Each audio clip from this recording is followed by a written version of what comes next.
학원도 다니고 또 운동도 하고 그렇게 공부를 더 많이 하면서 했는데 그 자체가 이제 몸에 맞질 않으니까 그것이 이제 어떤 스트레스로 작용을 하게 되고 또 스트레스를 갖다가 폭식을 함으로써 해소를 하고 그러니까 몸 자체는 자꾸 망가지는 그런 결과를 초래하게 된 거죠. 문제의 발단은 오전 8시 기상을 새벽 5시로 당기면서부터다. 그녀는 작년 가을 아침형 인간에 도전했다. 처음에 그 책을 인기 베스트셀러라고 들었을 때는 그냥 뭐 아침 일찍 일어나는 게 그냥 좋으려니 그런 책이니까 읽을 필요가 없다고 생각했는데 아빠가 사주셨더라고요. 그래서 읽어봤더니 하루 누구에게나 주어진 24시간인데 그거를 어떻게 가꾸냐에 따라서 인생이 달라진다고 하니까 솔깃해서 또 실천을 해보려고 해서 5시 반에도 일어나고 5시에 일어나고 그랬었어요. 그 후 이 씨의 하루는 바빠졌다. 새벽 5시에 일어나 운동과 영어 학원, 그리고 학교 수업, 실험으로 12시를 넘기기 일쑤였다. 일찍 일어나야 한다는 스트레스 때문에 폭식증에 시달리기도 했다. 아침에 일찍 일어나는 그런 그 부담감 때문에 체력이 많이 딸려서 학교 다닐 때도 힘들었거든요. 근데 이제 학교를 휴학하고 지금 이렇게 그냥 집에 있는데도 체력이 너무 딸려가지고 몸이 너무 상해서 한 아침에 일어나면은 한 점심부터는 기운이 빠져 아무것도 못하고 저녁 때쯤 한 7시쯤 되면 손가락 하나도 움직이기 힘들 정도로 그렇게 힘이 빠졌어요. 새벽 5시로 기상시간을 옮긴 지 6개월. 몸은 그야말로 최악의 상태였다. 무리한 새벽 기상이 건강을 해친 것이다. 결국 지난 3월 아침형 인간을 포기했다. 선생님도 그렇고 저한테는 안 맞는다고 그러더라고요. 그리고 지금도 제가 이제 정상적인 제 생활 패턴을 찾은 거잖아요. 근데 아침 인간은 잘 안 맞는 것 같아요. 그렇다면 새벽 5시로 기상시간을 옮겼을 때 우리 몸에는 어떤 변화가 자기가 있을까? 원래 집중하던 사람은 그냥 집중하기 때문에 인제대 백병원 우종민 교수팀과 새벽 5시 기상이 신체에 어떤 영향을 미치는지 수면 유형 이동 실험을 진행해 보기로 했다. 하루 7시간의 수면 시간은 그대로 유지하고 기상 시간만 새벽 5시로 앞당기기로 했다. 실험은 일주일 동안 진행된다. 실험에 들어가기 전 각종 신체 반응을 검사했다. 이거 같으냐 아니냐. 아침이라고 써있죠. 꺼내서 혀 밑에 넣어요. 아울러 타액 키트를 이용한 호르몬 검사도 진행됐다. 입안에 키트를 넣고 3분 동안 침을 흠뻑 적시게 한 후 타액 속 호르몬 수치를 측정하는 방법이다. 하루 4번 측정해 그 평균값을 내게 되는데 현재 외국에서는 혈액 검사를 대신해 자주 사용되는 호르몬 검사법이다.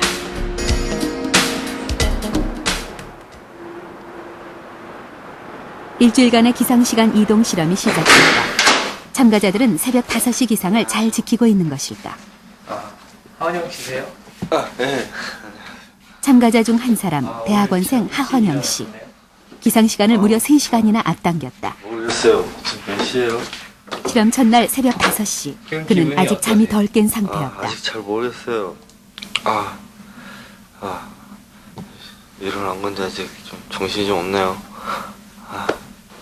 잠도 덜 깬 듯한 하헌영 씨는 양말부터 챙겨 신었다. 일어나면 이렇게 양말 먼저 신으시나요? 아니요, 양말 먼저 신는 게 아니고 오늘 일어나면 등산을 꼭 가고 싶거든요. 그래서 양말도 신어보려고.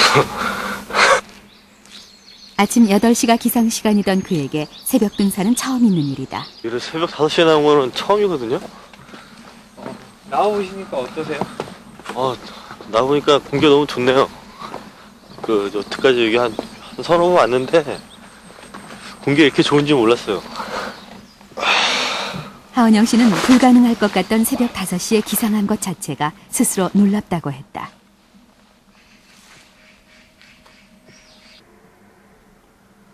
매일 아침 학교 가기 바빴던 하헌영 씨. 갑자기 생긴 아침 시간의 여유에 만족해하는 눈치다. 공대라 실험이 많다 보니 밤을 새는 날이 많다.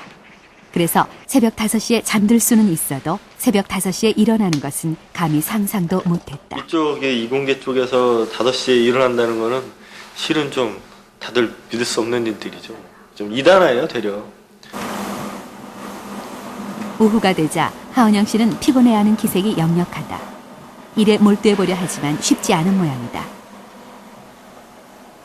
평소처럼 7시간 동안 잤고 기상시간만 3시간 앞당겼을 뿐이다. 수면의 양과 상관없이 평소보다 빨리 기상한 것이 졸음의 원인인 듯했다. 필요하신가 봐요? 네, 생각보다 좀 졸리네요. 일주일 후 새벽 5시 기상 전과 비교해 참가자들의 신체에는 어떤 변화가 일어났을까? 40대 직장인 반정호 씨의 경우 신체 반응에 있어 큰 변화는 발견되지 않았다. 그러나 주부 이경미 씨는 인지도와 집중력 모두 떨어진 것으로 나타났다. 더욱 심각한 것은 대학원생 하헌영 씨. 무리한 새벽 5시 기상으로 인지도와 집중력 모두 큰 폭으로 떨어졌다. 생활면에서도 아침에 일찍 일어나긴 했지만 실제 오후나 저녁으로 갈수록 집중력이 점점 떨어지고 사고력이나 판단력이 더 저하됐기 때문에 실제 이득이 별로 없는 것 같습니다. 다이키트 검사 결과 하은영 씨의 경우 스트레스 호르몬인 코티졸이 새벽 기상 전보다 훨씬 떨어진 것으로 나타났다. 새벽 5시 기상의 부담 때문에 코티졸이 증가한 반정호, 이경미 씨와는 다른 결과다. 그 이유는 무엇일까? 가장 좀 우려가 되는 것은 젊은 대학원생인데요.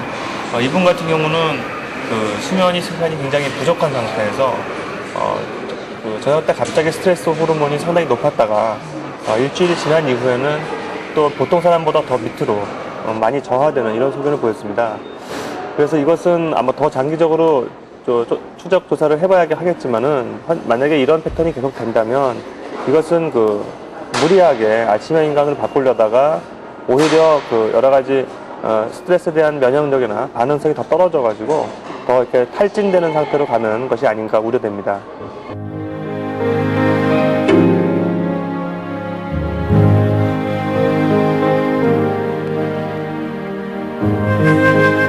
(1887년) 처음 우리나라에 전깃불이 켜졌던 건천궁의 모습입니다. 당시 왕실 사람들은 대낮같이 밝은 빛에 놀라움을 금치 못했고 심지어 궁 밖 사람들까지도 전깃불을 구경하기 위해서 건천궁으로 몰려들었다고 합니다. 이후 전기는 우리 생활 주기에 엄청난 변화를 가져왔는데요. 전기가 대중적으로 보급되기 시작한 1950년경의 종로거리입니다. 가로등이 별로 없었죠. 그런데 2004년의 종로거리는 이 네온사인이 불야성을 이루고 있습니다. 전기는 비단 이렇게 밤 풍경만을 바꾼 것이 아닙니다. 사람들 역시 점점 늦게 자고 늦게 일어나도록 변화시킨 것이죠. 아침형 인간 열풍은 어쩜 이런 야행성 생활주기에 대한 반작용일 텐데요. 그렇다면 늦게 일어나던 사람도 의지와 노력만 있으면 모두 아침형 인간으로 될 수 있는 것일까요? 새벽 5시 기상, 여기에 어떤 함정이 숨어 있는 것은 아닐까요?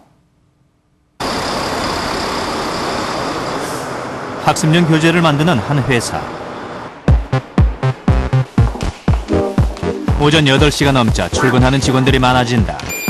출근 시간이 8시 30분으로 다른 회사보다 조금 빠르기 때문이다.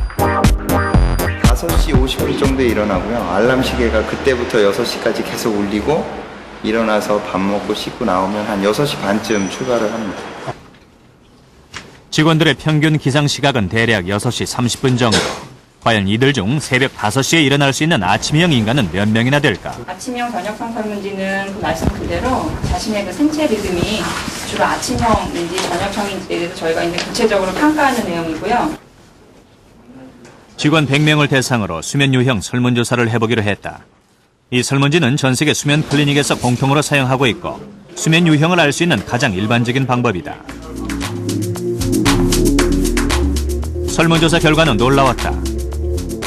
새벽 2, 3시경에 기상하는 극단적 아침형은 단 한 명도 없었고 새벽 5시에 기상하는 중등도 아침형은 6명에 불과했다. 반면 저녁형은 모두 21명, 일반형이 70명 이상이었다. 이미 세계적 역학조사에서도 이와 비슷한 연구 결과가 나온 바 있다. 저녁형 인간은 7%인 반면 아침형 수면 유형을 가진 사람은 전 세계 인구의 단 1%. 즉 새벽 5시에 일어날 수 있는 아침형은 극소수에 불과하다는 것이다.